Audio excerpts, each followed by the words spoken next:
Welcome to The Explainer. Today, we're skipping the usual agenda and jumping right into the brilliant literary architecture of, honestly, one of the most famous stories ever written, Charles Dickens' A Tale of Two Cities. We're going to explore exactly how Dickens uses absolute extremes to build a world that's just as captivating as it is chaotic. Okay, let's dive into this. You've almost certainly heard these iconic opening words before, right? But what Dickens is doing here isn't just setting a mood. He's perfectly hooking us into a world that's entirely defined by extreme paradoxes. He's telling us, right off the bat, that we're entering an era where totally opposing forces exist right side by side. So, to actually achieve this effect, Dickens deliberately uses a rhetorical device called anaphora. By constantly repeating, "it was the," well, he creates this rhythmic, almost inescapable tension. It literally forces us as readers to confront the inherent instability of the era and the really intense dualities of human nature. There is absolutely no middle ground here. Everything is pushed to the absolute limit. Section 1. A Tale of Two Eras, focusing on the historical setting. When tracking the timeline of this story, it's actually fascinating to note that Dickens published this novel in 1859. Now, that was during a period of really great prosperity and stability in Victorian England. But he's looking back at the 1780s and 90s, the completely tumultuous timeline of the French Revolution.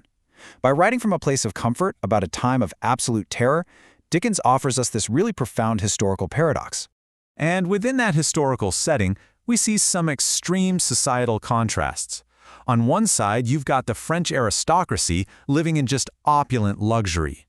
And then on the other, the French peasantry enduring crushing, devastating poverty. Dickens perfectly captures this inequality through the cruel Marquis Saint-Evremond, who brutally runs over a peasant child in his carriage.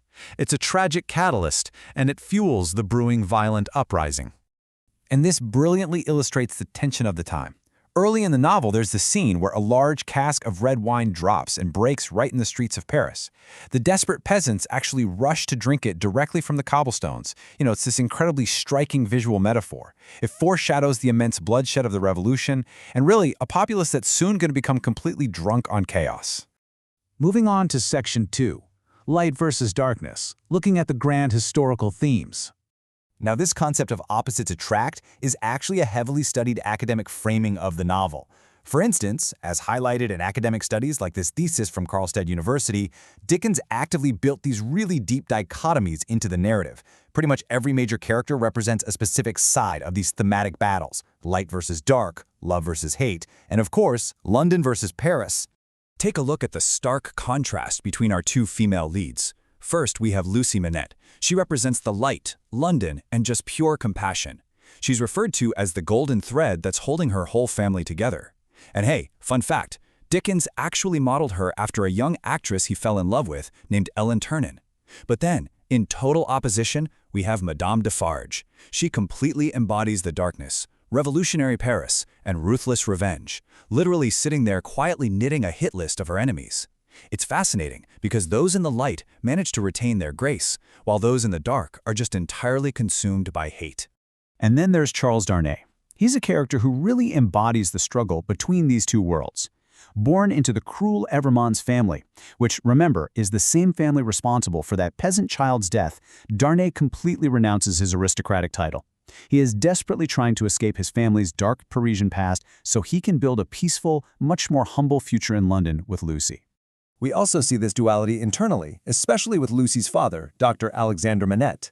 After 18 agonizing years of unjust imprisonment in the Bastille, he is finally recalled to life. But as you might expect, his trauma constantly pulls him back to this psychological darkness where he just obsessively makes shoes. And it's only Lucy, his golden thread, who actually possesses the pure love required to pull him back to reality. All right, Section 3, The Path to Resurrection, exploring a really complex character arc. Enter Sidney Carton. We can trace Carton's micro-narrative across 3 distinct steps here. He starts out as this wasted, aimless, totally self-loathing drunkard of a lawyer.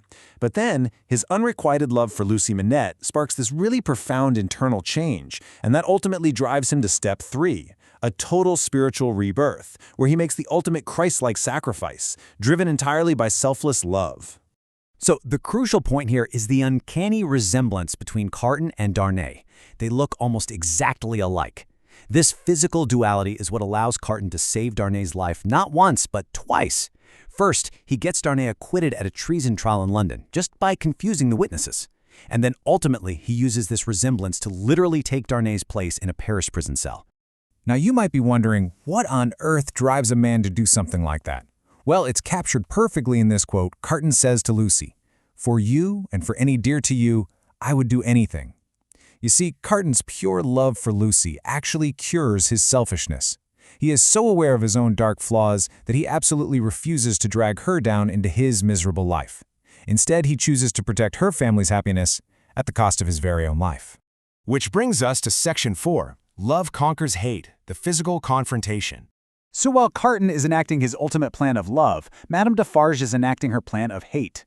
Desperate to wipe out Darnay's entire bloodline, she bursts in, only to find the fiercely devoted English housekeeper, Miss Pross.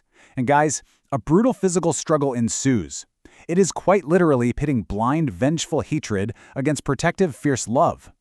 And in a stroke of just massive irony, Madame Defarge's relentless thirst for revenge actually leads to her own self-destruction, when her pistol accidentally goes off and kills her. Through all of this, Dickens is imparting a highly critical, yet really impartial message about the cycle of oppression. He shows us that the revolutionaries, who started out as the absolute victims of aristocratic cruelty, eventually became the exact tyrants they sought to overthrow. It's a really powerful cautionary tale, showing that fighting oppression with blind violence only yields the exact same toxic fruit. As the novel finally closes, Sidney Carton goes to the guillotine in Darnay's place, and he finds total peace. He says, "It is a far, far better thing that I do than I have ever done. It is a far, far better rest that I go to than I have ever known." This incredibly beautiful sacrifice fully resolves the novel's grand paradoxes. It proves that true resurrection is found in the hearts and memories of the people we save. Now, what's really interesting about this slide is the question it poses to us today. We've seen these massive extremes of wealth and poverty, of hope and despair, of destructive polarization and redeeming love. So I want to leave you with this. Do the paradoxes of Dickens's Two Cities still mirror our own society, even over 160 years later? Thank you so much for joining me on this explainer journey, and I really hope it leaves you with something powerful to think about.